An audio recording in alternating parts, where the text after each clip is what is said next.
김종혁 전 국민의힘 최고위원이 4일 뒤에 진행되는 탄핵심판 5차 변론에 윤석열 대통령이 안 나올 수 있다고 내다봤습니다. 5차 변론엔 홍장원 전 국가정보원 1차장과 이진우 전 수도방위 사령관 등의 출석이 예정돼 있는데 윤 대통령이 이들과 마주하는 상황을 피하려 할 수 있다는 겁니다. 그렇죠. 이분들이 일관되게 대통령으로부터 지시를 받았다라고 대통령이 하던 얘기를 다 부인하던 사람들인 말이에요. 맞아요. 그러면 그 현장에서 과연 어떤 일이 벌어질지. 그럼 대통령이 야 내가 너한테 언제 그랬어 이렇게 소리칠까? 나와서 도움이 될 리가 없기 때문에. 앞서 국회 내란 국정조사특위 청문회에 나온 홍 전 차장의 경우 윤 대통령이 주요 정치인 체포를 지시했다고 증언했고, 저 대통령 좋아했습니다. 시키는 거 다 하고 싶었습니다. 근데 그 명단을 보니까 그거는 안 되겠더라고요. 예를 들어서 위원장님 집에 가셔서 편안하게 가족들하고 저녁 식사하고 TV 보시는데 방첩사 수사관과 국정원 조사관들이 뛰어들어서 수갑 채워서 벙커에 갖다 넣었다. 대한민국이 그러면 안 되는 거 아닙니까? 그런 게 매일매일 일어나는 나라가 하나 있습니다. 어디? 평양. 그런 일을 매일매일 하는 기관 어디? 북한 보위부. 이상입니다. 윤 대통령 측은 체포의 채자도 꺼낸 적 없다고 주장하고 있습니다. 계엄 해제 결의를 위해 국회에 모인 국회의원들을 끌어내라고 지시한 적이 있으십니까? 없습니다.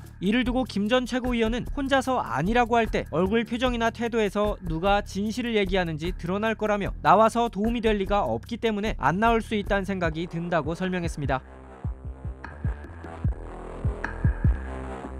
윤석열 대통령이 설 연휴 중에도 구치소 안에서 여론전에 나섰습니다.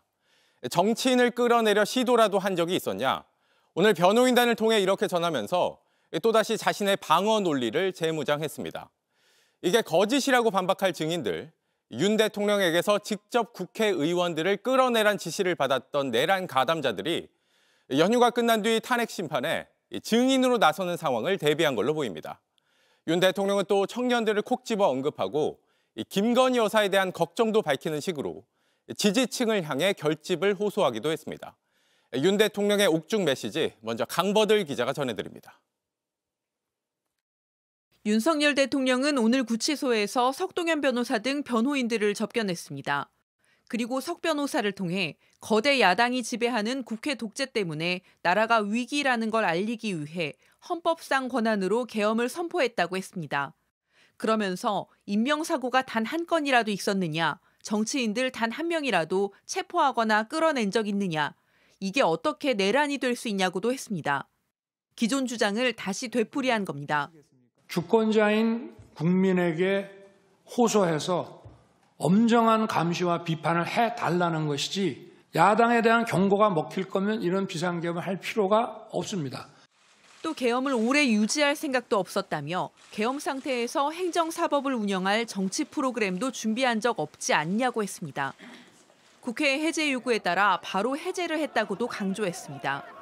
계엄 선포를 내란이 아니라 헌법 테두리 안에서 이루어진 일로 포장하려는 건데 이미 여러 증언과 수사로 거짓인 게 드러난 주장들입니다.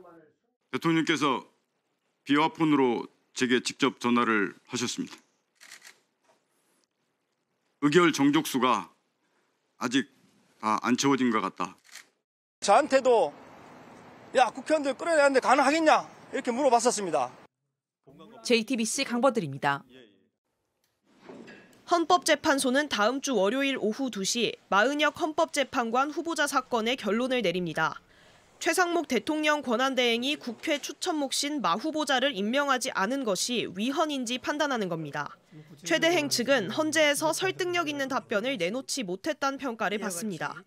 계속 겉돌고 있기 때문에 변론으로 해결될 문제는 아닌 것 같아요. 만약 헌재가 마 후보자를 임명하지 않은 행위가 위헌이라고 결론 내린다면 최 대행은 임명 절차를 진행할 것으로 보입니다.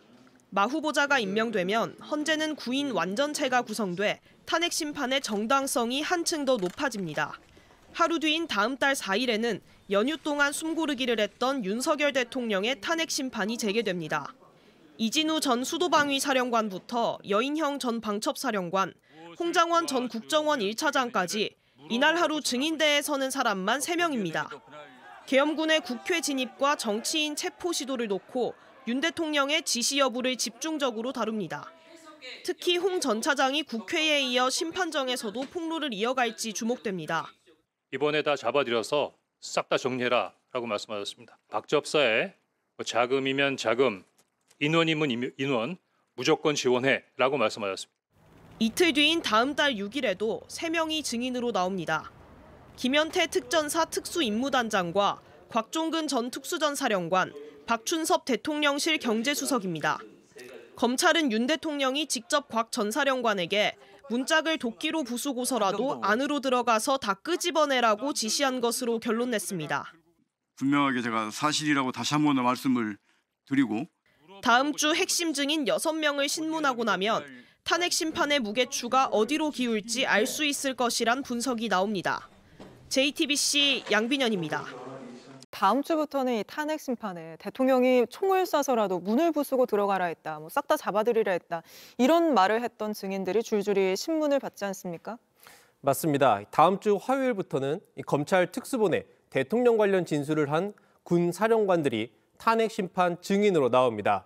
특히 대통령이 직접 방첩사를 도와라라는 지시를 했다고 밝힌 홍장원 전 국정원 1차장이 나옵니다.